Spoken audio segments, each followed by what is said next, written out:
When I was about 8 years old, I first heard about something called climate change or global warming. Apparently that was something humans had created by our way of living. I was told to turn off the lights to save energy and to recycle paper to save resources. I remember thinking that it was very strange that humans, who are an animal species among others, could be capable of changing the Earth's climate.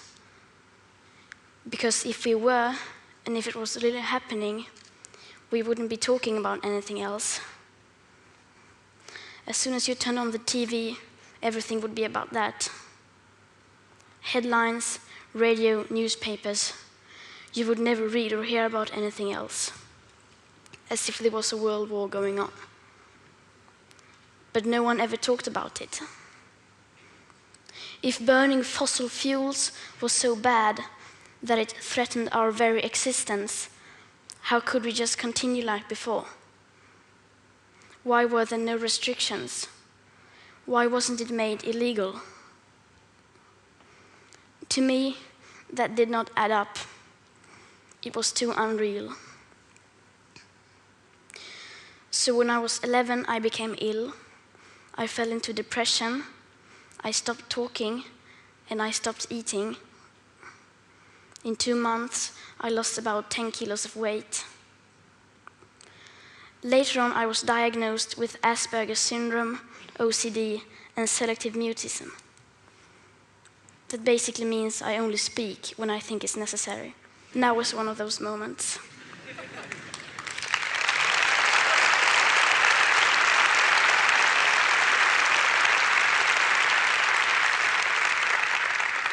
For those of us who are on the spectrum, almost everything is black or white.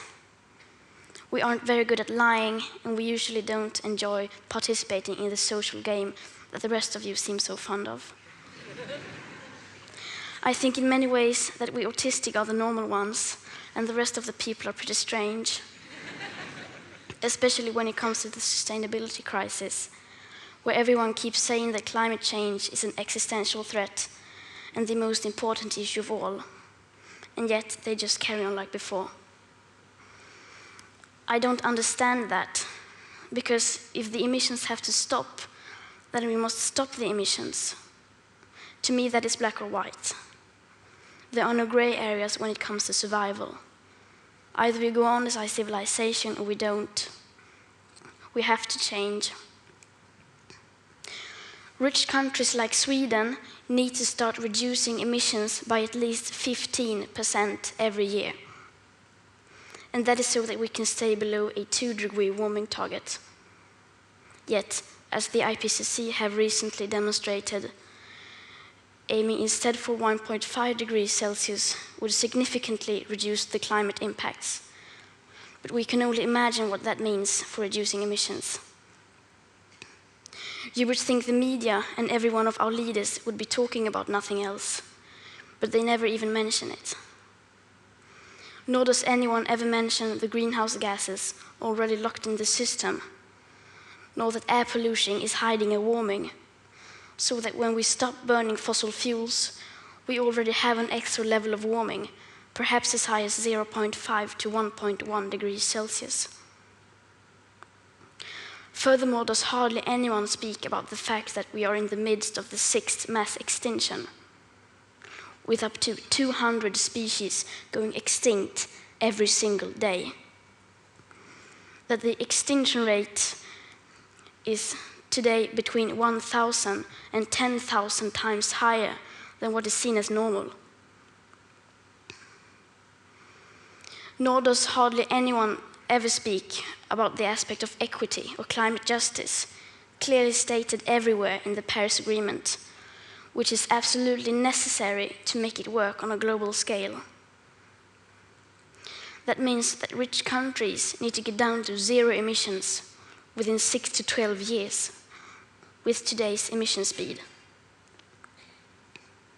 And that is so that people in poorer countries can have a chance to heighten their standard of living, by building some of the infrastructure that we have already built, such as roads, schools, hospitals, clean drinking water, electricity, and so on.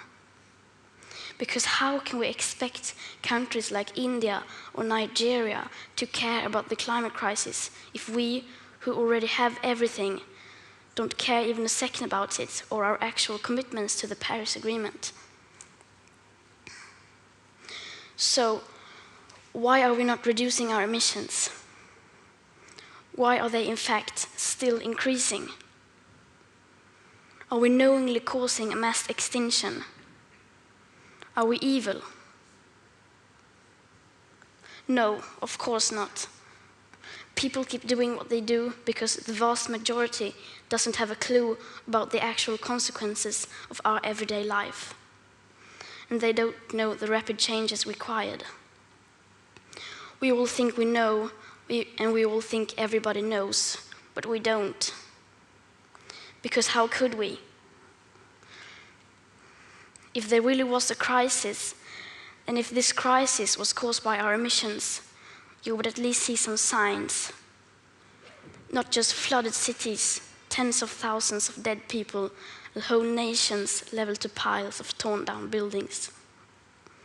You would see some restrictions, but no. And no one talks about it. There are no emergency meetings, no headlines, no breaking news. No one is acting as if we were in a crisis. Even most climate scientists or green politicians keep on flying around the world, eating meat and dairy. If I live to be 100, I will be alive in the year 2103. When you think about the future today, you don't think beyond the year 2050. By then, I will, in the best case, not even have lived half of my life. What happens next? The year 2078, I will celebrate my 75th birthday. If I have children or grandchildren, maybe they will spend that day with me. Maybe they will ask me about you, the people who were around back in 2018. Maybe they will ask why you didn't do anything while there still was time to act. What we do or don't do right now will affect my entire life and the lives of my children and grandchildren. What we do or don't do right now, me and my generation can't undo in the future. So when school started in August this year, I decided that this was enough. I sat myself down on the ground outside the Swedish parliament. I school striked for the climate. Some people say that I should be in school instead. Some people say that I should study to become a climate scientist so that I can solve the climate crisis.